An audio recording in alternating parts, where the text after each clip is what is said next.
can't get through there. Yeah, I just come. Do you? Yeah. What's your lock? Your lock's no good, is it? Hang on. No, it's 11 and a half meters. Is it? Right, hang on.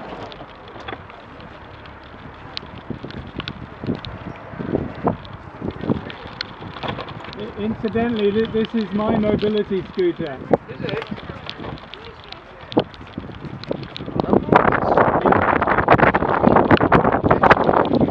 Okay. That's great.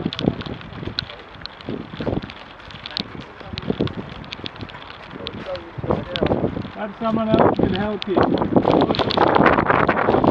I wonder if you could possibly move this. Could you move that, please? Thank you. I'll get out the way now. Okay, that's great. Yeah, that would be useful actually. That's great. Okay. Okay then. I'm going to go back. Hang on. Okay. You're alright, come back. Come on, you're alright, come back. Yeah. Okay there. Okay. Thanks. Okay, I think that's it. If you want to find out what I'm doing, just go to that website.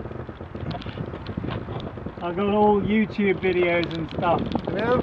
So I'm planning to do two things. The first thing is I plan to increase the world land speed record for an electric assisted bicycle, which is what this is, by 50% to 125 miles an hour on Pendine Sands very shortly. Yes, good. If I don't die of that or the terminal cancer that I've got, I'm then going to cycle to all of the Maggies in the UK, Right. which is about... What are you going to do? Are you going to increase the battery and motor size to get 120, or are you going to gear it different? No, yeah, different gearing, yeah. Okay. I'm waiting, so basically the kit that I bought is made by a chap over in Portland, Oregon, and he's changing the gearing, essentially tripling it. I'm also going to be running at 150 volts. Currently I'm running at 100, so there's just a straight... What battery size does that mean? You're using 24 volt batteries? Well, nearly. I'm using lithium polymer 20 amp 20 amp. 20 amp hour batteries. Yeah. And I've got 6 kilowatt hours of LiPo. The interesting thing is that with those batteries I have a range between charges of 1,200 miles. That's amazing, that, isn't it? Those lithium batteries are fantastic. Yeah. But no, I used to be deadly, in the aero engine business, right? Oh, right. I was contracted to Boeing from British Airways. Right. And lithium batteries nearly brought down the newest aircraft. Look at this. Yeah. Burns. Yeah. Burns, and that's what it is. They're unpredictable. Yeah, they're deadly. If you stab them or overcharge them, yes, they just go bonkers. They're going to have to change their minds. I know. So I went out. Actually, they asked me out. Right. I haven't always been like this, by the way. Right. And I gave my opinion on it. Yeah. I went to Cincinnati, actually, which is the General Electric plant, which was developing the engines for it. Yeah. And my part was the engines, but they told me about these lithium batteries, and they said they are not reliable. And as we know, there's been around about 4 fires which has been generated by because lithium. of them. Yeah. So how did you cop for that? You put your hand on them? No. What happened was so basically I've got the battery pack split into 2. Yes. For balance. So one is on the right side, one is on the left.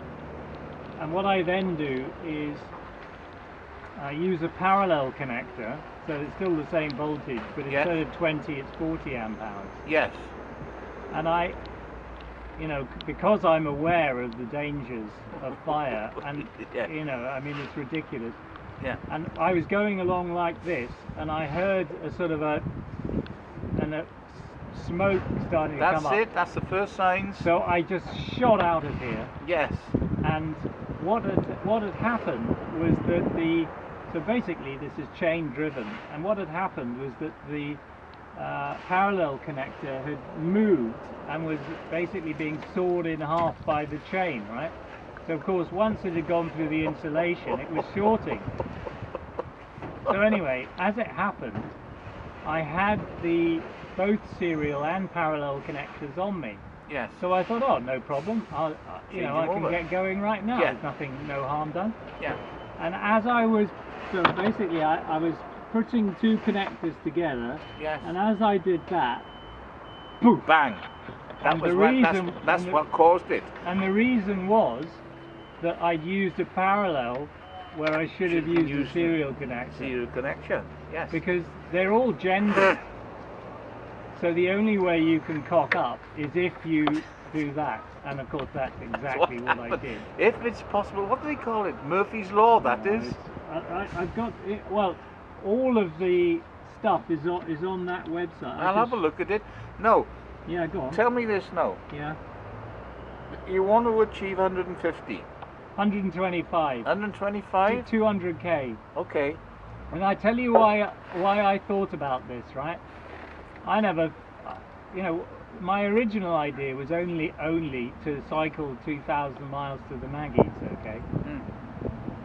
And then I saw a program on Channel 4 by a bloke called Guy Martin, and he set a number of, it was called Speed, the series of programs. I didn't watch any of them really, apart from this one.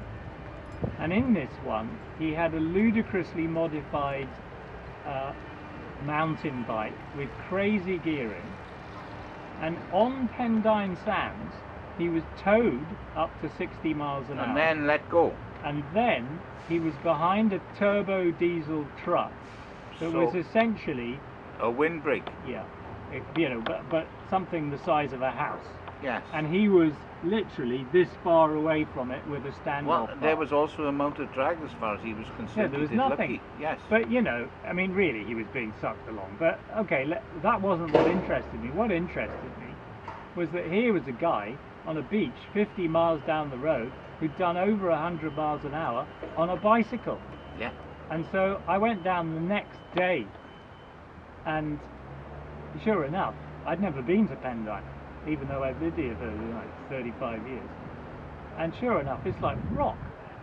And then, Well, it is. it is rock, yeah. Well, no. Very small rocks. Back when I was still in the aero engine bit, I've been always right through with aero engines. Yeah, I designed a special car yeah. that I want, because I used to go down to a Pendine for racing with MGs, old MGs, Oh, yeah. MGAs and all that, and Yeah. TFs. Yeah, And I designed this particular car. right. But what I found, I was doing about 100, 110, and all of Yeah. a sudden it started to squirm, Yeah. because I was on the soft side of, Right. of the... Do you know, that is exactly what I'm worried about, because I've got, the configuration is obvious, so I've got brakes only on the front and steering only on the front, and rear Nothing wheel on the drive. back. Rear wheel drive. Nothing. So I'm because- really worried about fishtailing. Yes, I think you should be. Yeah, and so what I've designed is basically a multiple drogue release system. That's what I was just going to say to you, a drogue. Yeah. So But you need, but if it starts to snake Yeah. and you deploy it, Yeah. you need another one when you build your speed back up. Yeah. One is only to get you out of trouble, and then if you're going to persevere, you've got to think in terms of what's going to happen next. Well, no, I mean this is just a fail-safe. I mean I won't be doing anything after that. No. So, Okay. so what I'm having is on the very rear. There'll be a drogue, which is probably only going to be about this That wide. should be enough for Yeah. this weight. But anything yeah, heavier it would doesn't rip weigh them. much. So before I electrified this weighed 35 kilos, the whole thing. How much? 35 kilos. That's quite a lot. And with and now I will be carrying. I'll be carrying an extra 30 kilo. Well, not now. I'm currently carrying 20. What's your all-up weight for this, with the batteries? With the batteries, I would say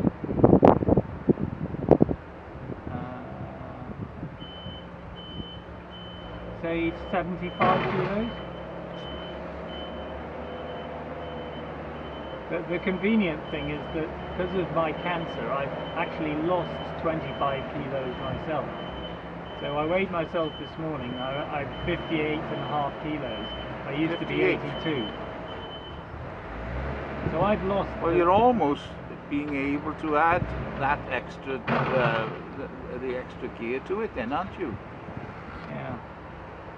It's very difficult. The good thing is that, you know, I mean, if you were so I had this before it was electrified, and I was nowhere near as low down as this. You couldn't use it, you know, so the seat was significantly higher. Yeah. And the majority of